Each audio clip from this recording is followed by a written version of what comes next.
Hello my dear students, welcome. I am B.S. Sharma. Today I will teach you present continuous tense. Present continuous tense वर्तमान अपूर्ण काल tense पढ़ाने की series में ये दूसरे नंबर का टेंस है।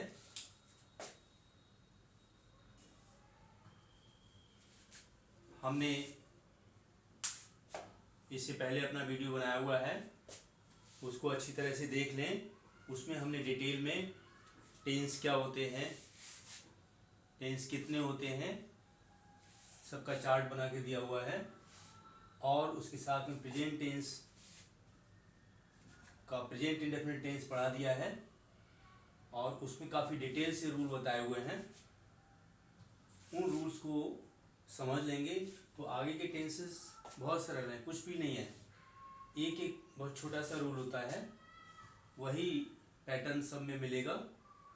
तो इससे पहले के जो हमने टेंसेस का इंट्रोडक्शन दिया हुआ है उसको देख लें। प्रेजेंट इंडेफिनिट हम पहले पढ़ा चुके हैं।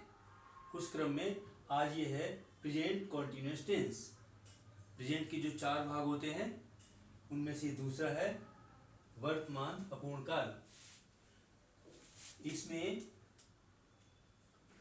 अपूर्ण होता है कार्य, काम पूरा नहीं होता है, चल रहा होता है। कंटिन्यूअस, एक्शन इज इनकम्प्लीट, कार्य चल रहा है, कंटिन्यूअस है। इसको इम्परफेक्ट टेंस भी कहते हैं, अपूर्ण काल, इम्परफेक्ट अपूर्ण। इसको प्रोग्रेसिव टेंस भी कहते हैं, प्रोग्रेस में है, काम चल रहा है, नहीं पता कब तक चलेगा, नहीं पता कब से चल रहा है, बस चल रहा है इस समय।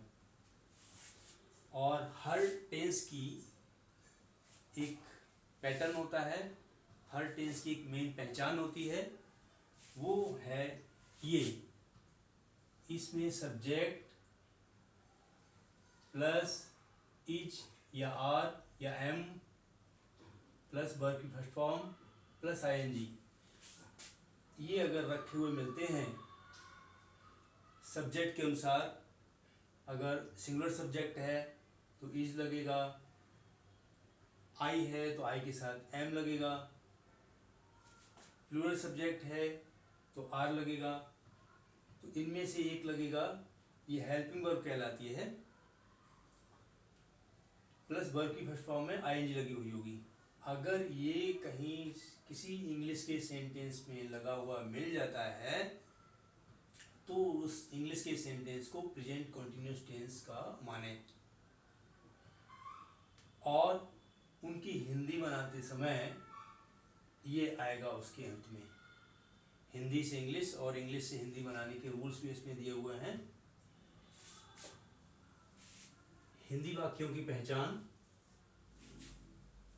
वाक्यों के अंत में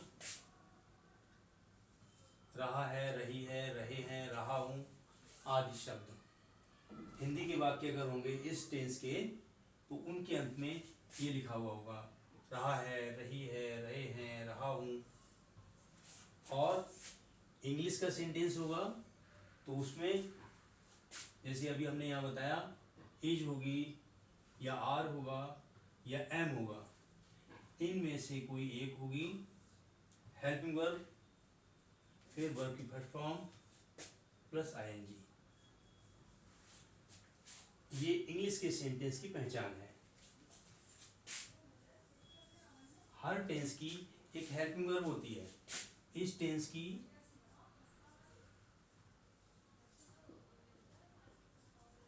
हेल्पिंग वर्ब है इज या आर या एम। हेल्पिंग वर्ब हेल्प करने वाली क्रिया, सेंटेंस को बनाने वाली क्रिया, मेन वर्ब की हेल्प करने वाली क्रिया।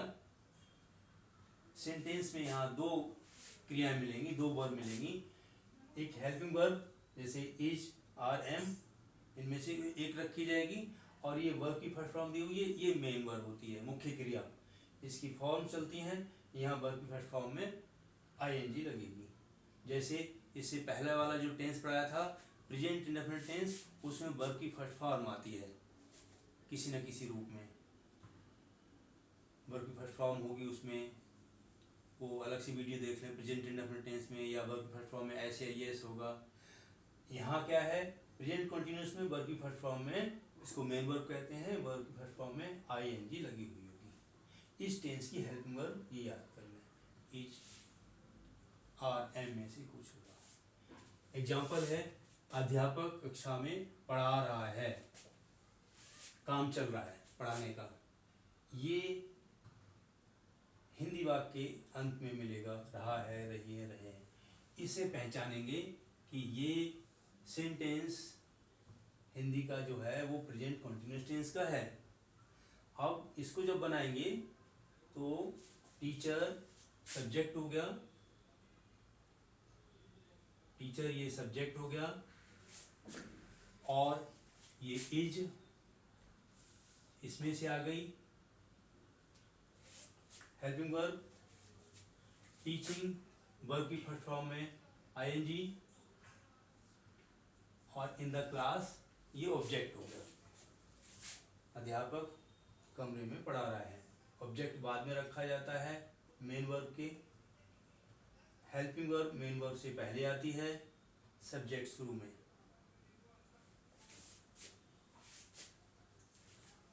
रूल्स ऑफ ट्रांसलेशन, ट्रांसलेशन के रूल्स यहाँ दिए हुए हैं, हिंदी से इंग्लिश कैसे बनाएंगे, और उन्हीं नियमों की सहायता से इंग्लिश से हिंदी बना लेते हैं। पहला है पॉजिटिव सेंटेंस, सकारात्मक वाक्य।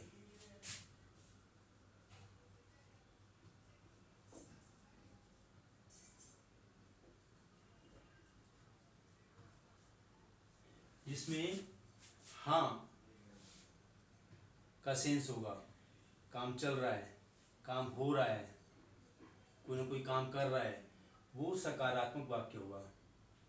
इसमें सब्जेक्ट कर्ता, उसके सब्जेक्ट के अनुसार इज या एम या आर इनमें से कोई एक आएगा, प्लस वर्ब की फर्स्ट फॉर्म जो मेन वर्ब है उसकी first form, plus I N G plus object. ये इसका कंप्लीट रूल है।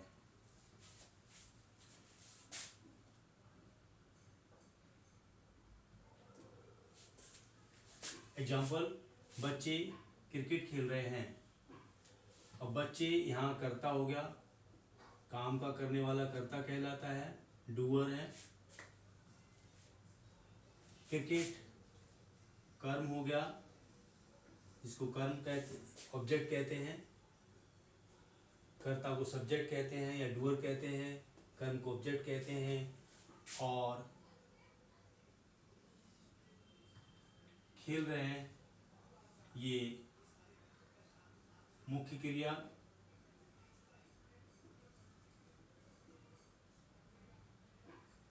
और रहे हैं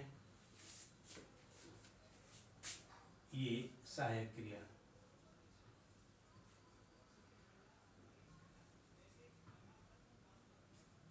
इस तरह से देखेंगे हर हिंदी के सेंटेंस में भी और इंग्लिश के सेंटेंस में भी कौन सा शब्द किस पोजीशन में है। हिंदी के वाक्य में काम का करने वाला कर्ता हो गया, कर्ता के द्वारा जो काम किया जाता है वो काम, ये कर्म, और जो क्रिया है वो ये हो गई, खेलने की ये क्रिया है, तो ये कर्ता हो गया, ये कर्म हो गया, ये मुख्य क्रिया हो गई, और ये सहायक क्रिया है से पता चल रहा है।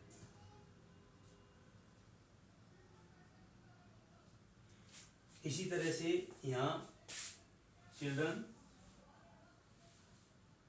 सब्जेक्ट हो गया, और हेल्पिंग वर्ब हो गई,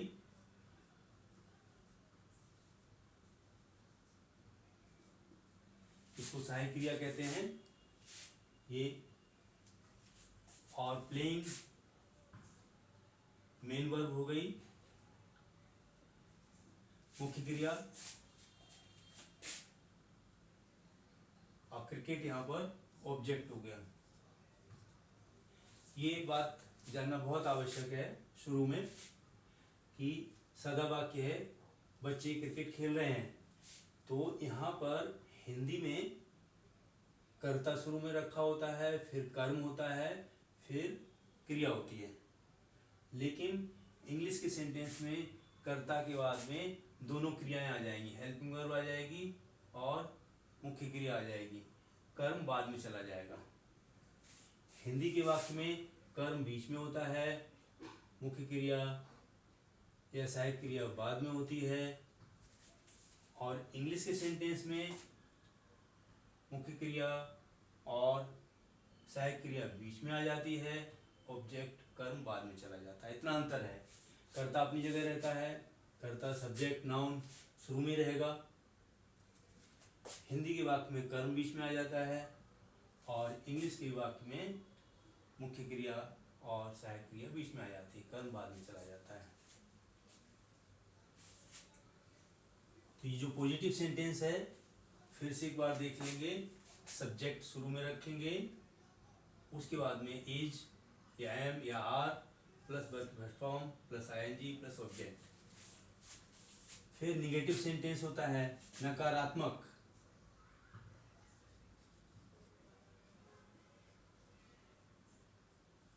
इसमें ना होता है, मना किया जाता है, कोई काम नहीं चल रहा है। वही रूल है, केवल नॉट जुड़ा हुआ है। Subject plus is not subject के अनुसार, सिंगुलर सब्जेक्ट है तो इज नॉट, आई के साथ एम नॉट, और प्लूरल सब्जेक्ट है तो आर नॉट। नो के लिए, ना के लिए सब्जेक्ट के बाद में इज नॉट या एम नॉट या आर नॉट। फिर वही वर्ब की first form plus I N G plus object. बहुत सरल रूल है। नकारात्मक अगर है तो नॉट जुड़ जाएगा सहायक क्रिया के बाद में और मुख्य क्रिया से पहले। नॉट जो लगता है हेल्पिंग वर्ब के बाद में और मेन वर्ब के पहले। जैसे बच्चे क्रिकेट नहीं खेल रहे हैं, वही सेंटेंस है चिल्ड्रन आर प्लेइंग क्रिकेट, यहाँ पॉजिटिव में है खेल रहे हैं, और उसी को यहाँ रखा हुआ है निगेटिव में बच्चे क्रिकेट नहीं खेल रहे हैं। आसान हो जाएगा समझने में। बच्चे ये कर्ता हो गया, डूअर हो गया, सब्जेक्ट हो गया, आर हेल्पिंग वर्ब हो गई, not negative word, main verb playing, play में आई जुड़ करके प्लेइंग हो गया, मेन वर्ब प्ले है, और क्रिकेट ऑब्जेक्ट, यहाँ आर नॉट जुड़ गया। देखिए ये चीज जुड़ गई इसमें। इंट्रोगेटिव सेंटेंस में इज एम आर जो क्या वाले वाक्य होते हैं,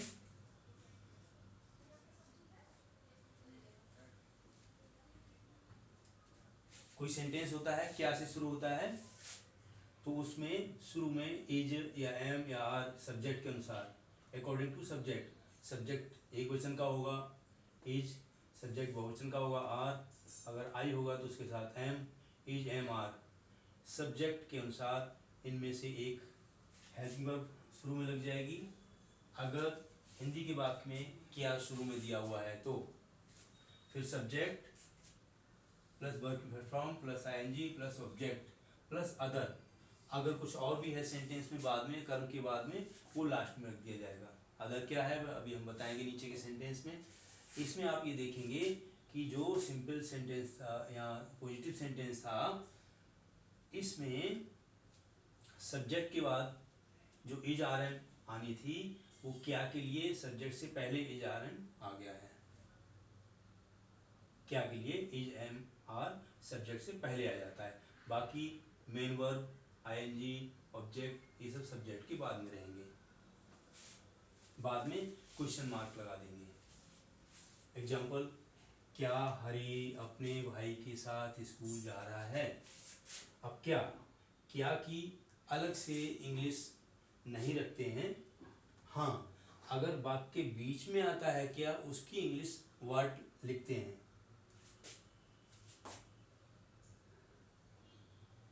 क्या की इंग्लिश हरी के अनुसार इज हो गई।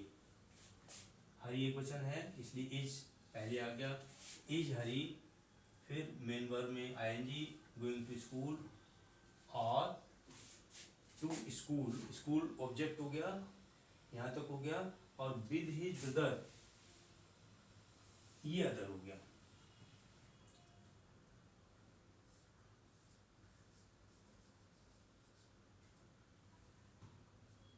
अन्य कुछ सेंटेंस में और है, लंबा सेंटेंस है, बड़ा सेंटेंस है, तो उसमें जो अदर होगा वो लास्ट में चला जाएगा, विद हिज ब्रदर, अपने भाई के साथ, बाद में क्वेश्चन मार्क।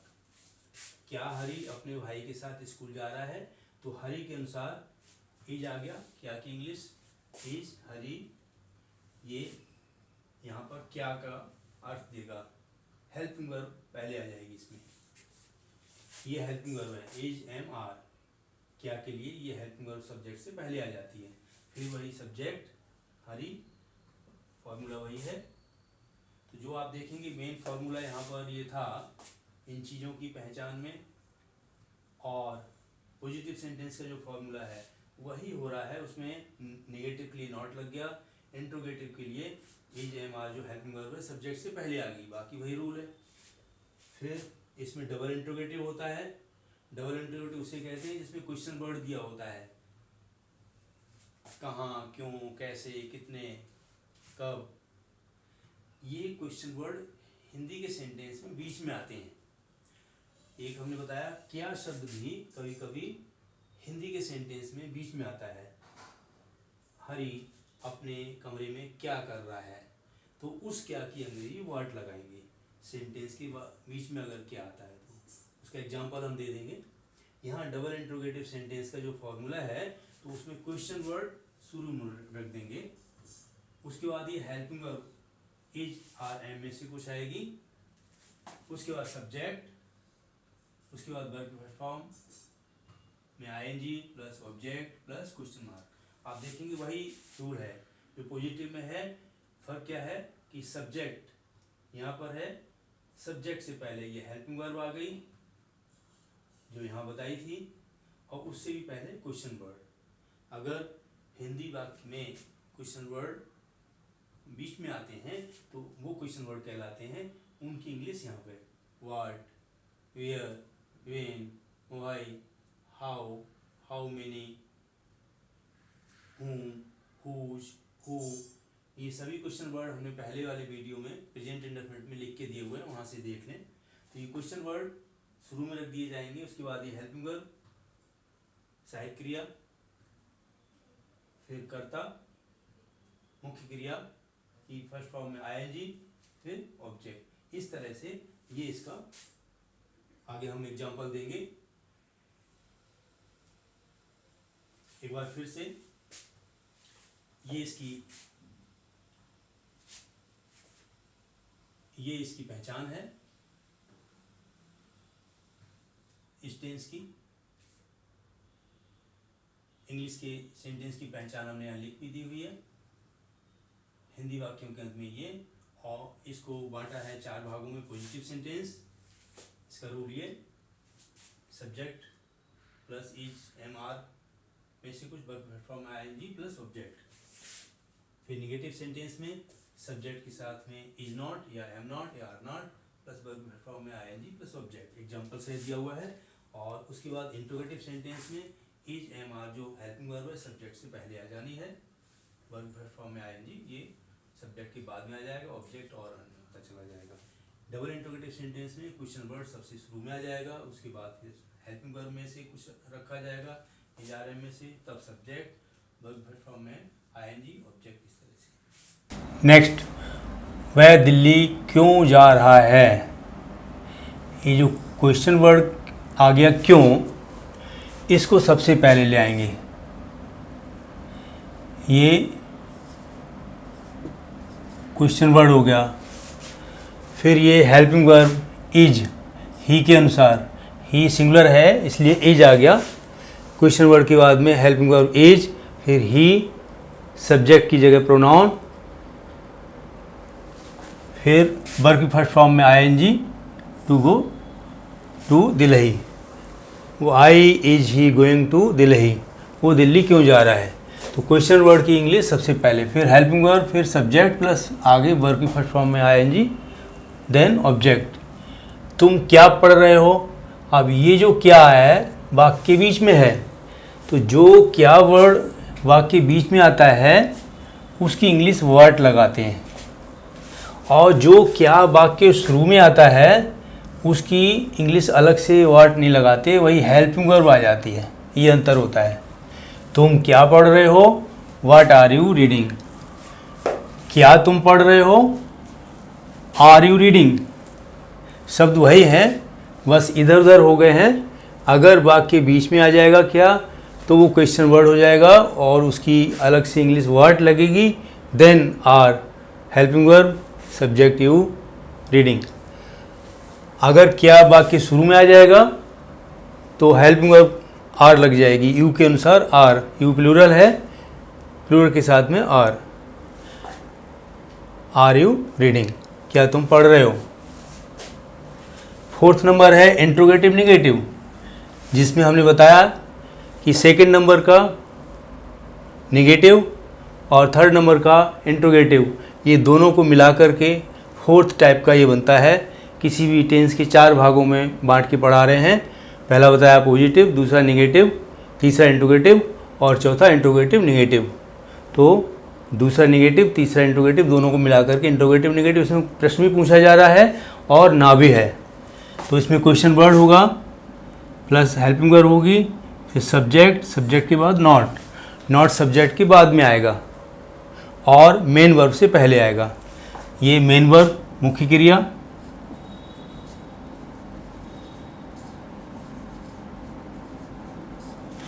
ये हेल्पिंग वर्ब सहायक क्रिया।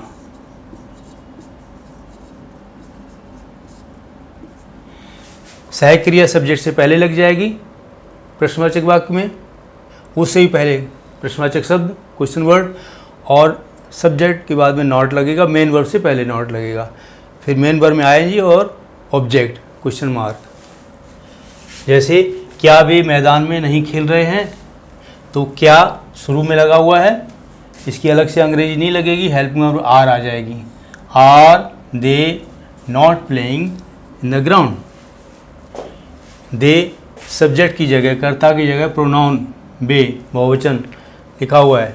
नॉट प्लेइंग, वह पत्र क्यों नहीं लिख रही है, तो ये क्यों प्रश्नवाचक शब्द आ गया, इसकी इंग्लिश वाई। फिर वह स्त्रीलिंग एक वचन है, सिंगुलर है, इसलिए सी से पहले, सी के अनुसार इज, सिंगुलर सब्जेक्ट से पहले इज लग गया। Why question word, helping verb is, she not writing a letter. Note, now, still, these days, all this time और ऑलवेज भी लग जाता है। ये शब्द इस टेंस में प्रयोग हो जाते हैं। अगर किसी सेंटेंस में ये शब्द मिल जाते हैं तो आप समझ सकते हैं कि ये प्रेजेंट कॉन्टिन्यूस टेंस का वाक्य है। उनमें वर्ब की फर्स्ट फॉर्म में आईएनजी लगा होगा। वर्ड्स में भी यूज्ड, ये वर्ड्स हर सेंटेंस में नहीं होंगे, कहीं कहीं हो सकते हैं, इनसे भी पहचान कर सकते हैं। These are adverbs.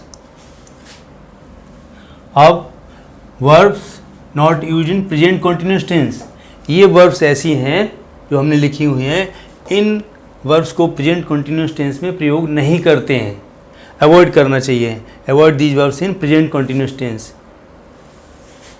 कौन कौन सी? वर्ब्स ऑफ परसेप्शन, अनुभव करने की जो क्रियाएं हैं। अनुभव क्या है? जो हमारी ज्ञानेंद्रियाएं हैं, देखने का है, सुनने का है, महसूस करने का है, त्वचा से सूंघने का है। तो इस तरह से सी देखना, हियर सुनना, स्मेल सूंघना, नोटिस देखना, रिकॉग्नाइज पहचानना, आँखों से टेस्ट जायका लेना जीभ से, ये जो अनुभव करने की क्रियाएं हैं इनको हम प्रेजेंट कंटिन्यूस टेंस में प्रयोग करने से बचेंगे। भले ही हिंदी के सेंटेंस में रहा है, रहिए, रहे दिया हो, लेकिन इनको प्रेजेंट इंडेफिनिट टेंस में वर्ब की फर्स्ट फॉर्म के रूप में हम प्रयोग करेंगे। वर्ब्स ऑफ अपीयरिंग, प्रकट होने वाली वर्ब्स, जिससे प्रकट होता है, अपीयर प्रकट होना, लुक देखना, सीम महसूस होना, प्रतीत होना। ये जो वर्ब्स हैं इनको हम प्रेजेंट इंडेफिनिट टेंस में प्रयोग कर देंगे, भले हिंदी के वाक्य में रहा है, रही है, रहे हैं सेंस निकल के आ रहा हो। वर्ब्स ऑफ इमोशन, भावनाओं से संबंधित जो क्रियाएं हैं इनमें ये हैं want, wish, desire, feel, like, love, hate, घृणा करना, होप, आशा करना, रिफ्यूज, मना करना, प्रीफर, पसंद करना, डिसलाइक, नापसंद करना, लाइक, पसंद करना, रिगार्ड, सम्मान करना। इन सभी वर्ब्स को हम प्रेजेंट कंटिन्यूस टेंस में प्रयोग ना करें, आईएनजी इनमें ना लगाएं, इनको हम प्रेजेंट इंडेफिनिट टेंस में प्रयोग कर दें। वर्ब की फर्स्ट फॉर्म के रूप में या सिंगुलर सब्जेक्ट है तो वर्ब की फर्स्ट फॉर्म के अंत में ऐसे ही है जो हमने रूल बताए हैं प्रेजेंट इंडेफिनिट टेंस के रूल्स, देख लीजिएगा इससे पहले की वीडियो में। वर्ब्स ऑफ थिंकिंग, सोचने से संबंधित जो वर्ब्स हैं जैसे थिंक, सपोज, कल्पना करना, बिलीव, विश्वास करना, एग्री, सहमत होना, कंसीडर, सोचना, ट्रस्ट, विश्वास करना, रिमेंबर, याद करना, फॉरगेट, भूलना, नो, जानना, अंडरस्टैंड, समझना, डाउट, संदेह करना, डिफर, अंतर करना, इमेजिन, सोचना, मीन, अर्थ लगाना, माइंड, मन से महसूस करना, सोचना, मान जाना, अच्छा बुरा मान जाना। तो ये जो वर्ब्स हैं इन वर्ब्स को, इसके अलावा थोड़ी और हैं वो हम अभी बताएंगे, इन वर्ब्स को हम प्रेजेंट कंटिन्यूस टेंस में प्रयोग ना करें ग्रामर की दृष्टि से, तो हम उनको प्रेजेंट इंडेफिनिट में प्रयोग कर देंगे। इंग्लिश ग्रामर में प्रेजेंट कंटिन्यूस टेंस में इनको यूज करने के लिए मना किया गया है।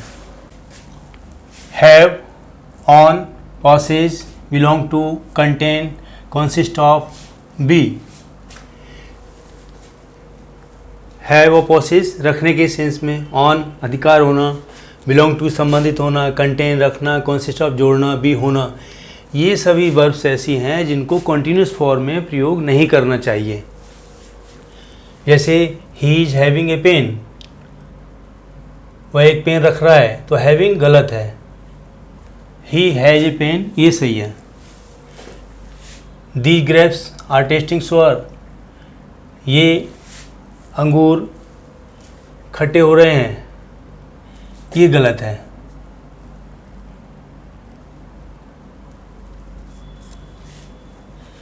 ये सही है, दी grapes test Zoar.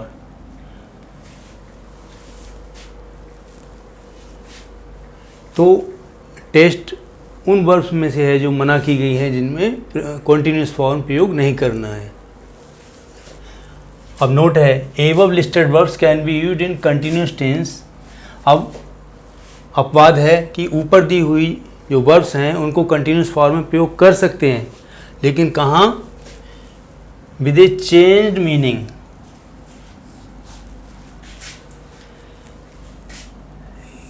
Can be used in continuous tense. ऊपर जितनी वर्ब्स बताई हैं उनको प्रयोग कर सकते हैं, लेकिन उनका अर्थ बदल जाएगा, बदले हुए अर्थ में उनको प्रयोग कर सकते हैं। जैसे she is tasting the soup to see if it needs more salt. वो सूप को टेस्ट कर रही है ये देखने के लिए क्या उसमें और नमक पड़ना है। तो यहाँ टेस्टिंग का ये अर्थ आ गया, टेस्टिंग द फ्लेवर, उसका स्वाद चख रही है, इसलिए इसमें आईएनजी आ गया है। दे आर हैविंग लंच, वे लंच खा रहे हैं, लंच ले रहे हैं। तो हैविंग का मतलब यहाँ पे ईटिंग आ गया। हैविंग पास होने के सेंस में होता, रखने के सेंस में तो गलत होता, इसलिए यहाँ पर हैविंग ईटिंग के सेंस में आ गया है, आईएनजी लग गया है। I am thinking of going to Delhi, मैं दिल्ली जाने का विचार सोच रहा हूँ। तो यहाँ थिंकिंग ऑफ का कंसीडर द आइडिया ऑफ, ये विचार सोचने के सेंस में आ गया है। वैसे थिंकिंग गलत था, थिंक होता I think.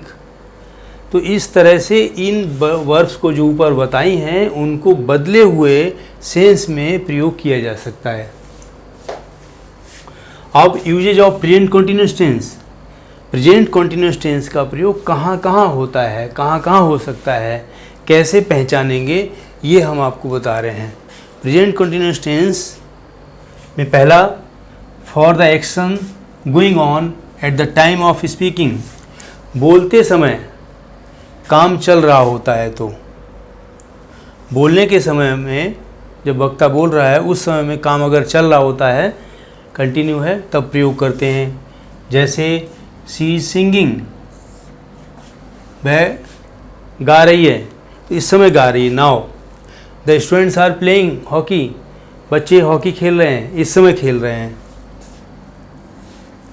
Second, for a temporary action, एक क्षणिक क्रिया है, अभी क्षणिक काम चल रहा है, टेम्परेरी काम चल रहा है। Which may not be happening at the time of speaking, भले ही बोलते समय वो नहीं चल रहा हो, एक कंटिन्यू रूप में चल रहा है, बीच में कोई ब्रेक हो जाता है, भले ही बोलते समय पे नहीं चल रहा हो, लेकिन वो टेम्परेरी काम चल रहा है। जैसे आई एम रीडिंग मिल्टन, मैं मिल्टन को पढ़ रहा हूँ, अर्थात आजकल मैं मिल्टन की किताबों में पढ़ रहा हूँ, भले ही मैं अभी बाज़ार में हूँ, लेकिन मिल्टन को पढ़ रहा हूँ जब भी मौका लगता है। तो इस तरह से ये टेम्परेरी एक्शन है, which may not be happening at the time of speaking but not reading at this time, इस समय नहीं पढ़ रहा हूँ लेकिन पढ़ रहा हूँ, तो मिल्टन की रीडिंग रेगुलर चल रही है। Third, for an action to take place in near future, ऐसा एक्शन जो भविष्य में, निकट भविष्य में होने वाला है, ऐसे काम को भी हम प्रेजेंट कंटिन्यूस टेंस में प्रयोग कर सकते हैं। हमने प्रेजेंट इंडेफिनिट टेंस में भी बताया हुआ ये कि नियर फ्यूचर वाले भाग को प्रेजेंट इंडेफिनिट में भी प्रयोग कर सकते हैं और प्रेजेंट कंटिन्यूस का भी प्रयोग कर सकते हैं। जैसे my friend is arriving tomorrow, tomorrow आने वाला कल। अब आने वाला कल वैसे भविष्य काल में चला जाएगा, फ्यूचर टेंस में हो जाएगा, लेकिन जल्दी ही आ रहा है, कल आ रहा है, इसलिए इसमें प्रेजेंट कंटिन्यूस टेंस का प्रयोग हो गया। मेरा मित्र कल आ रहा है।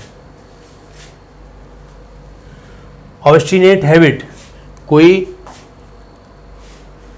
किसी की बुरी आदत है, ऑब्स्टिनेट ढीठ आदत है जो छूटती नहीं है। In spite of advice, in spite of advice और वार्निंग, बहुत सारी सलाह दी जाती है, वार्निंग चेतावनी दी जाती है, फिर भी किसी की आदत वो छूटती नहीं है। जनरली आदत के लिए, किसी की आदत है, उसको प्रेजेंट इंडेफिनिट टेंस में बताया गया है, प्रेजेंट इंडेफिनिट टेंस यूज करना चाहिए। लेकिन किसी की ऐसी आदत है, बड़ी जिद्दी आदत है, ऑब्स्टिनेट जिद्दी आदत है, किसी को बार बार सलाह या वार्निंग देने पर भी उसकी आदत नहीं छूटती है, तो ऐसे एडवर्ब्स का प्रयोग करके, with adverbs always, continually, constantly,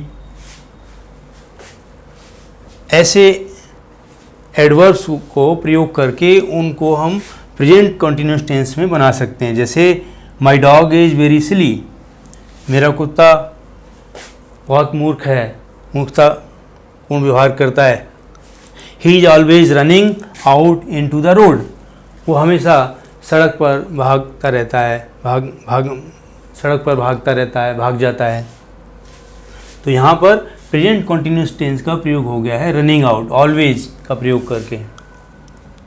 always का प्रयोग प्रेजेंट इंडेफिनिट टेंस में भी करते हैं आदत के लिए, या कोई किसी का सदैव होने वाला काम है, लेकिन यहाँ पर ऑलवेज का प्रयोग करके, एडवर्ब का प्रयोग करके, किसी की जिद्दी आदत है running out into the road, कुत्ते की एक जिद्दी आदत है, मना करने पर भी नहीं मानता, तो उसको प्रेजेंट कंटिन्यूस टेंस में प्रयोग कर सकते हैं।